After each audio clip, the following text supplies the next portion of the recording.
पति के जो हथियार ले अपने खिया का कहा जाता है। स्मृति ईरानी कहाँ हुई बताओ, जरूरत नहीं। मतलब अपनी सहेली के हस्बैंड को आप समझिए तो उस ये सिमिलरिटी आप समझिए, एक छोड़ दिया और इसकी वही स्मृति ईरानी है जो जाकर गोवा में उनकी लड़की बीफ का जो है अभी एक रेस्टोरेंट, एक फूड ब्लॉगर के माध्यम से आपने देखा होगा, तो बीफ परोसने का और फिर उसमें लाइसेंस हो कितना इशू हुआ, खत्म हो गया। बहरहाल मंत्री हैं भाई, पुलवामा के नाम पर लेके गए। आज पुलवामा में 400 सीट की बात कर रहे हो, आज 100 बता दो कौन लेके आया था। और नमस्कार, स्वागत है आपका कौशाम्बी टाइम्स में और मैं हूं सुशील मिश्रा। आज हमारे साथ बातचीत करने के लिए मौजूद हैं कांग्रेस के लीडर संदीप त्रिपाठी जी। त्रिपाठी जी, स्वागत है कौशाम्बी। बहुत बहुत धन्यवाद आपके दर्शकों को, जो है बहुत बहुत धन्यवाद। क्या लग रहा है, इंडिया या एनडीए कौन आ रहा है सत्ता में? नहीं, इंडिया तो है ही है। इंडिया देश का कौन सा ऐसा नागरिक होगा जो ये चाहेगा कि इंडिया हारे? सभी चाहते हैं कि इंडिया जीते। और हम लोग तो बचपन से जो है इंडिया इंडिया करते हुए, चाहे वो क्रिकेट का मैच रहा हो या कोई भी हॉकी का मैच रहा हो या कुछ भी ऐसा, इंडिया तो हमारी भावनाओं से जुड़ा हुआ है। और मैं फिर ये कहूँगा कि आज जिस तरीके से हालात हैं, देश के हालात हैं, वो कहीं ना कहीं उससे कौशाम्बी अछूता नहीं है। कौशाम्बी या आपका प्रतापगढ़ जनपद अछूता नहीं है, अमेठी या आसपास के जो भी जिले आप कह लीजिए। आज जिस तरीके से आप देखिए कि बेरोजगारी का आलम यह है कि आज जो है उत्तर प्रदेश में पुलिस की वैकेंसी निकलती है और 60 लाख युवा फॉर्म डालते हैं, लगभग 58 लाख, जिसमें से अपने प्रदेश के लगभग 50 लाख अभ्यर्थी थे, और पेपर लीक हो जाता है। आप समझिए कि बेरोजगारी का आलम, फिर भी सरकार कहती है कि बेरोजगारी जैसी चीज नहीं है, जबकि उस वैकेंसी में मात्र 18 से 22 वर्ष तक 3 साल की सरकार ने छूट दी थी, यानी 25 वर्ष तक के छात्र थे। तो अगर 50 लाख सिर्फ 18 से 25 वर्ष के छात्र जो है उत्तर प्रदेश में बेरोजगार हैं, तो बेरोजगारी का आलम क्या होगा आप समझ सकते हैं। अब बात आती है, देखिए आप अभी किसानी की बात कर रहे हैं, ये गेहूं भैया बड़ी महंगाई से, मतलब समझा, महंगाई नहीं, खून से तैयार हुआ है, खून और त्याग और नींद से। आप समझा कि एक किसान आय के रात भर खेत के तकाई कर था, नया ब्याह जेके भाभा मेहरारू छोड़ के आवक पड़ता है, सोचा उस सरकार को वोट दे, कबो न दे। तो सरकार की विदाई मैं इसलिए कह रहा हूं कि आप चाहे वो किसान का मुद्दा देख लीजिए, चाहे बेरोजगारी देख लीजिए, महंगाई का आलम यह है कि आप लगातार कोई सामान उठाकर देखिए, लगातार उसकी कीमतें लगातार आसमान छू रही है। आलू का रेट इस समय भैया क्या है, अभी कल लिए एक भंडारे में जो है माता रानी का आशीर्वाद था, भंडारे में जाना था, 1200 रुपए। हमने सोचा ले ले, किसान हूं, घर पे था, स्टोर भेज दिया, अब वहां जरूरत थी, 1200 रुपए की एक कट्टी लिया हूं। आप समझ सकते हैं कि आज आप महंगाई का आलम क्या है। और अभी जबकि खुदाई हुए ज़्यादा दिन नहीं हुए हैं, अभी हर घर में आलू होना चाहिए। तो आज महंगाई की स्थिति ये है कि किसान, और उसका फल भी किसान नहीं पा रहा है।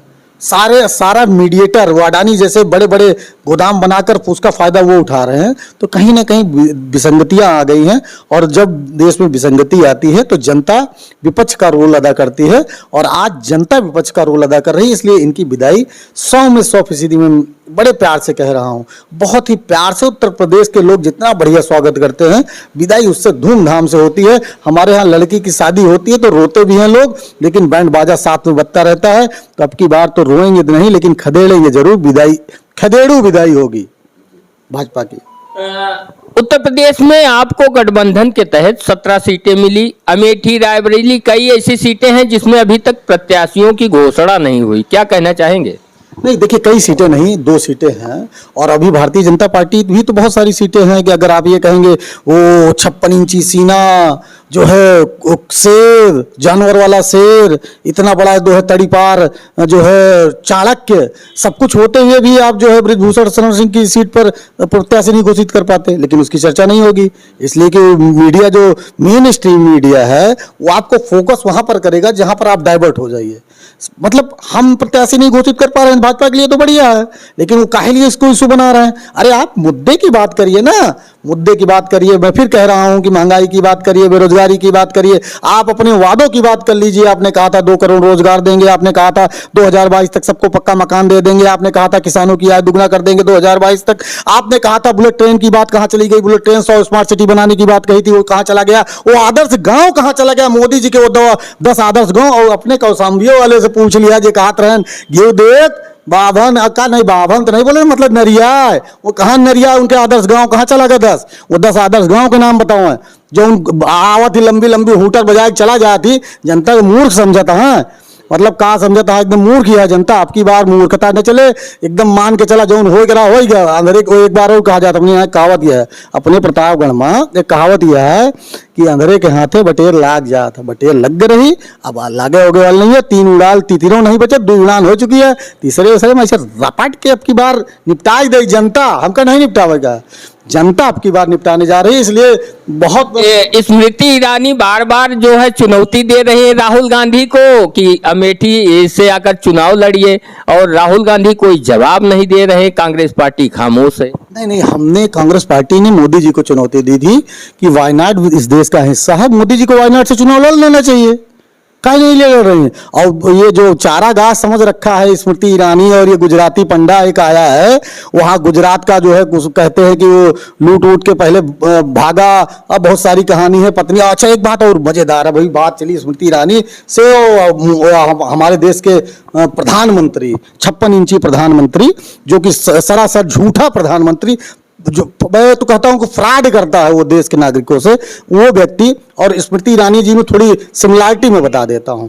सिमिलरिटी यह है कि पर्सनल बातें राजनीति में होनी नहीं चाहिए, लेकिन इसलिए कि मोदी जी और भाजपा पर्सनल जाकर बहुत सारी बातें करती, इसलिए मैं बड़ी विनम्रता पूर्वक और दुखी हृदय से ये बात मैं कह रहा हूं कि अपने यहाँ जब कोई पत्नी छोड़ देता है अपनी, तो उसको अच्छा नहीं माना जाता है।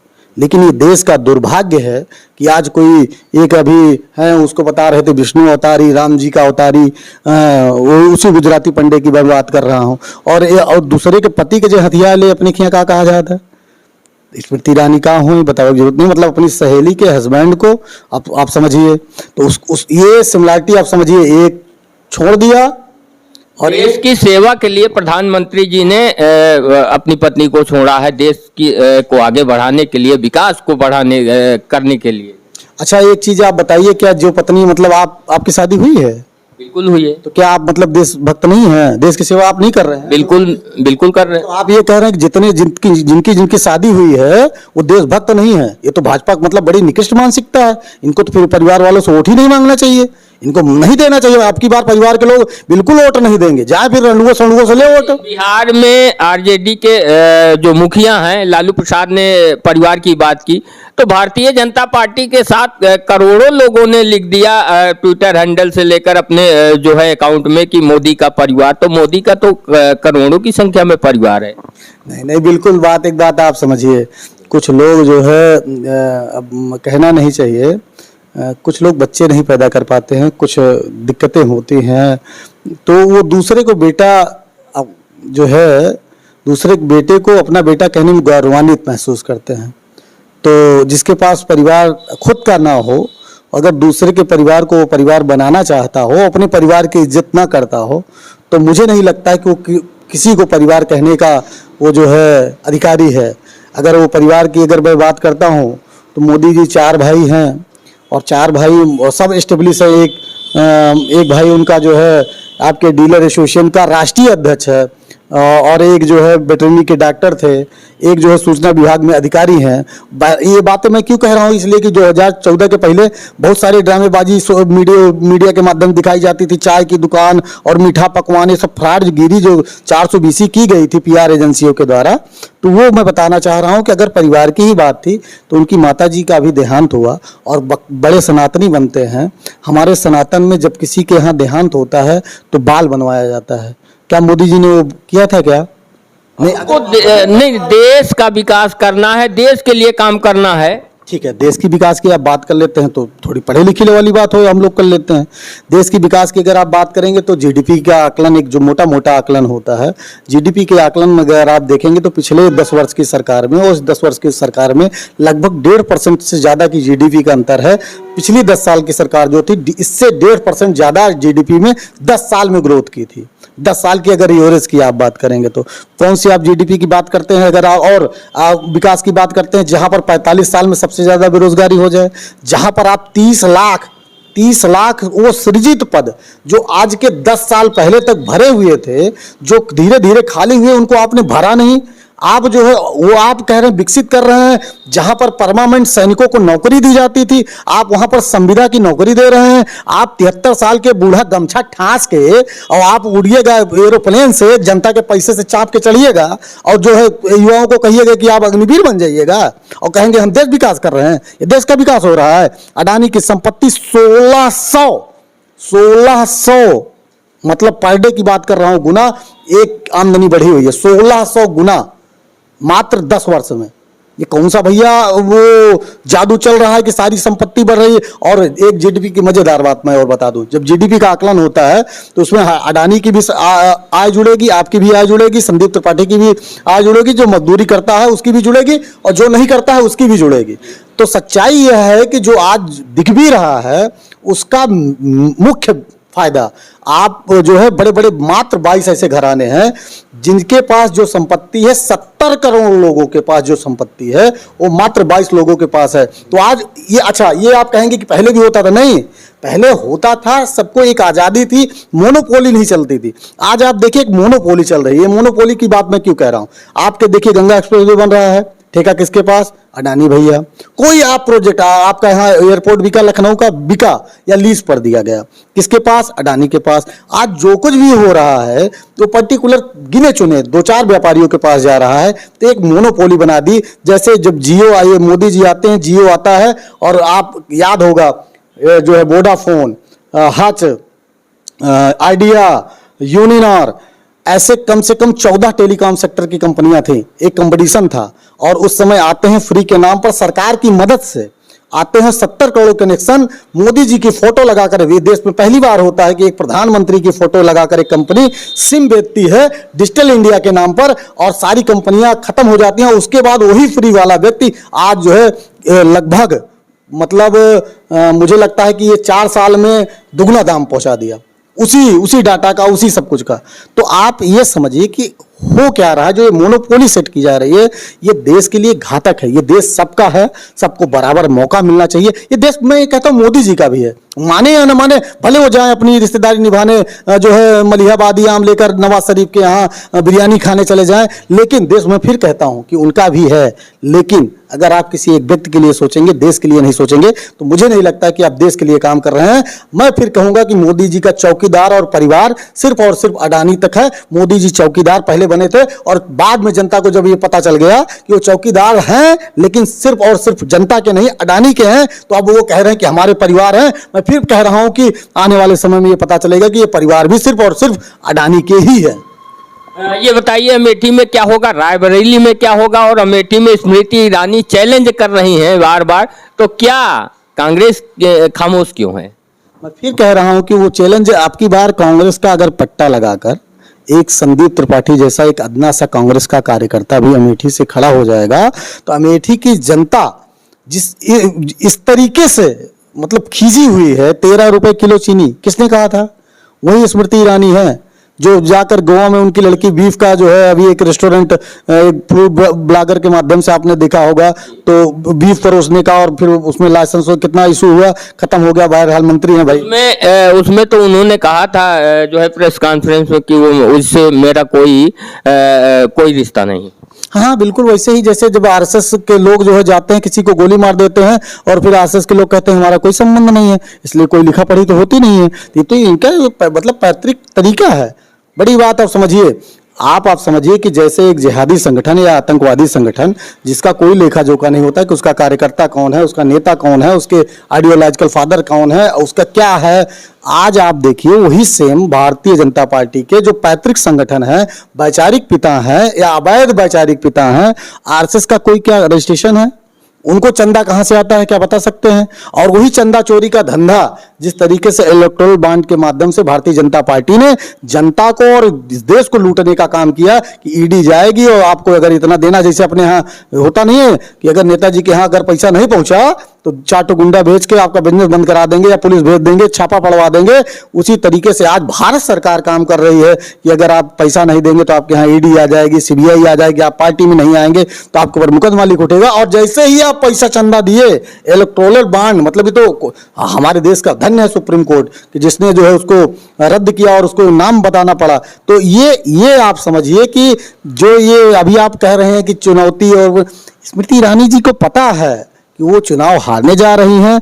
आप यही स्मृति ईरानी जी है ना, अब तक कम से कम 50 मीटिंग हो गई होती, पहला चरण निपट गया, कई सभा की है, काहे अमेठी डेरा डालना पड़ रहा है, हवा टाइट है। वायनाड भी तो गई थी और वायनाड में स्मृति ईरानी ने आरोप लगाया कि राहुल गांधी के नामांकन में पीएफआई जो कि एक मुस्लिम चरमपंथी संगठन है, उसका समर्थन लिया गया है। पीएफआई की अगर आप बात कर रहे हैं तो पीएफआई को मैं फिर कह रहा हूं, आप मैं कई चैनलों पर, राष्ट्रीय चैनलों पर पीएफआई के बारे में मैं बोल चुका हूं कि इसको चाहिए कि सरकार को बैन कर दे। पहली चीज प्रतिबंधित है, नहीं प्रतिबंधित है, राज्य सरकार, केरल की सरकार ने और एक दो सरकार इसको राष्ट्रीय स्तर पर प्रतिबंधित करके इसका जो पॉलिटिकल एक फेस है, उस पॉलिटिकल फेस का केरल में भारतीय जनता पार्टी ने लोकल चुनाव में सपोर्ट लिया है। अब ये नहीं जानते हो, इसलिए केरल की राजनीति हम लोगों को बहुत ज्यादा नहीं पता होता है। आप जाएंगे, आप गूगल करिएगा, इंग्लिश में आप बहुत सारे आर्टिकल मिल जाएंगे। पीएफआई की राजनीतिक विंग ने जो है भारतीय जनता पार्टी का समर्थन किया। और एक बार हमारे यहाँ कहावत है, चोर चोर मौसेरे भाई, तो इसे चरमपंथी सांप्रदायिक भाई भाई। अगर पीएफआई मुस्लिम चरमपंथी और सांप्रदायिक है तो ये भी एक सांप्रदायिक पार्टी है जो कि कथित रूप से फर्जी सनातनी, आर्य समाजी, जो कि अपने आप को कहने का काम करते हैं। दोनों का उद्देश्य ना उनका मुस्लिम के प्रति होता है, ना इनका हिंदू के प्रति होता है। इनका खुद के प्रति सत्ता प्राप्ति और धन प्राप्ति का जो है उद्देश्य होता है और उसी की पूर्ति कर रहे हैं। अगर पीएफआई की आप बात कर रहे हैं, फिर कह रहा हूं, 10 साल मनमोहन सिंह प्रधानमंत्री रहते हैं।